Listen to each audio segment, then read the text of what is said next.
Today, we stand before this country in the capital of our country. We stand before and we question whether democracy is prevalent or not. In our state, the state of Andhra Pradesh, where the very word democracy means equitable justice. And today in the state of Andhra Pradesh, you have a scenario where equitable justice is denied, where democracy stands limping. That is the plight.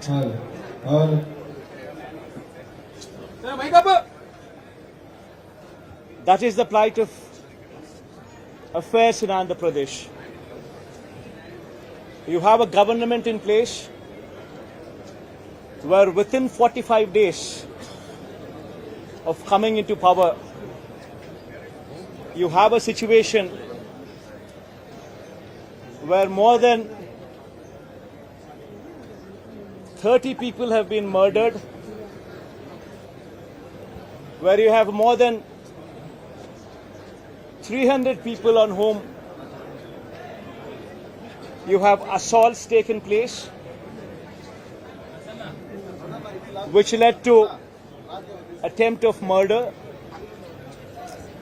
where you have more than 560 properties, private properties vandalized, where you have more than 490 government properties also vandalized, where you also have more than 1,000 cases,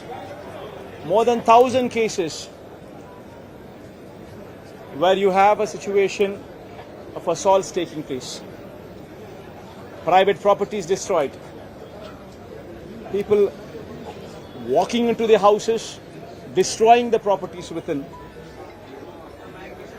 where plantations have been destroyed.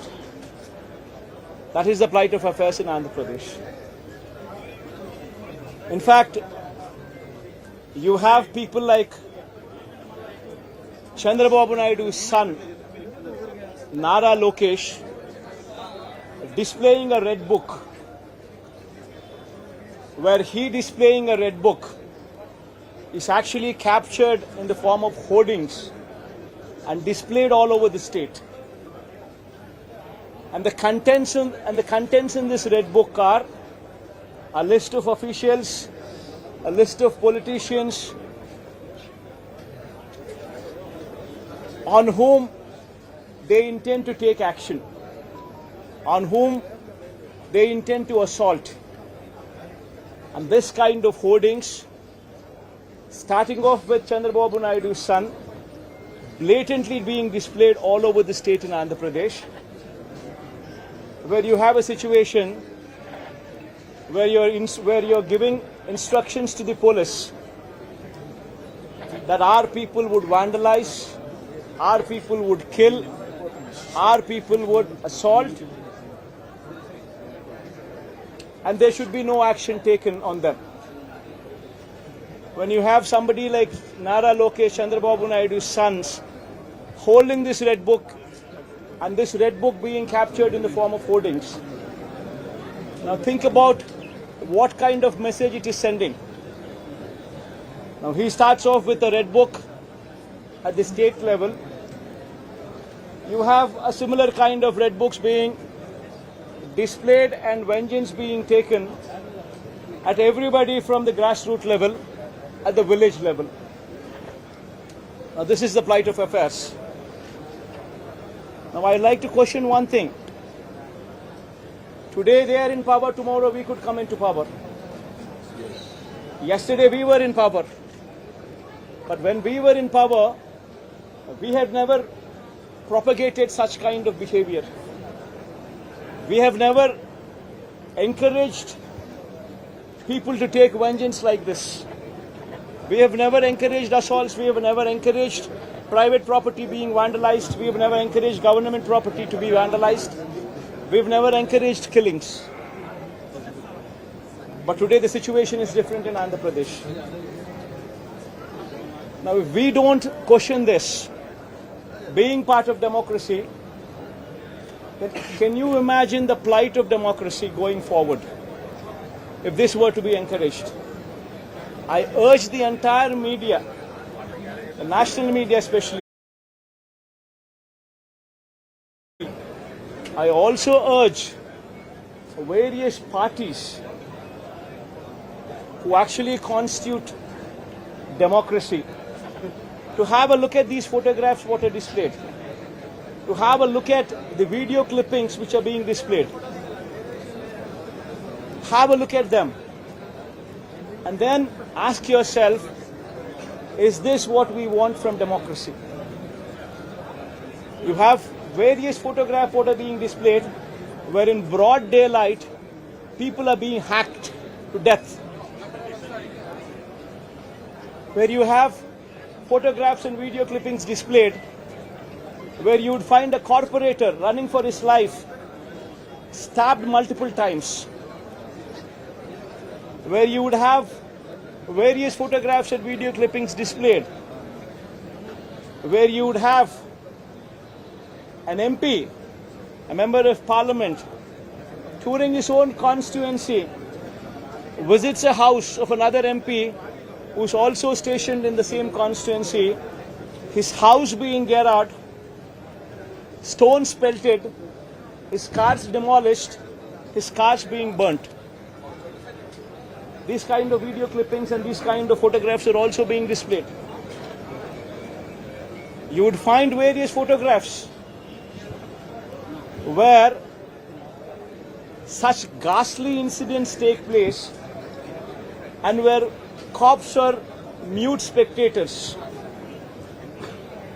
In fact, the worst of thing is the cops foisted false cases on the victims rather than sympathize with them.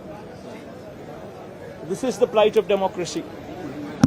I urge the entire media, and as the day goes by, various leaders from various political parties whom we had requested to come over here to actually look at this protest, to actually look at this photo gallery protest which has been organized, displaying these photographs, displaying these video clippings, to please have a look at it and raise your voice. Because if we in democracy do not do this, then none can protect democracy. We would have to question the plight of democracy. If this were to be encouraged, what would be the plight of democracy going further? I request all of you to have a look at it, question yourself, introspect yourself, and please take it up as an issue to question whether these kind of acts are to be permitted in a democracy or not. This is my humble request to the entire national media, to the entire parties who actually form democracy in the parliament, to please raise their voice against such kind of ghastly incidents which took place in the state of Andhra Pradesh. Thank you. Mr. Reddy, now TDP is saying that the white paper which you released full of the legal scam, land scam and the land scam as well, and you are using your party. Ma'am, one second, ma'am. Ma, please don't divert these topics. These are various acts, or heinous acts. Please go have a look at this photograph. I mean, if you consider yourself to be in that situation, please make yourself party to it. Would you like somebody just come onto your house, come over to your house, destroy your house property, come onto you, kill you? Would you like it? Please have a look at those photographs before you can even comment anything on deviating this topic into something else. Today, please be saviors of democracy. Have a look at these photographs. Have a look at these video clippings before you can divert this topic into something else. I urge you, please have a look at them. before you can speak of anything else. I think you just have a look at it.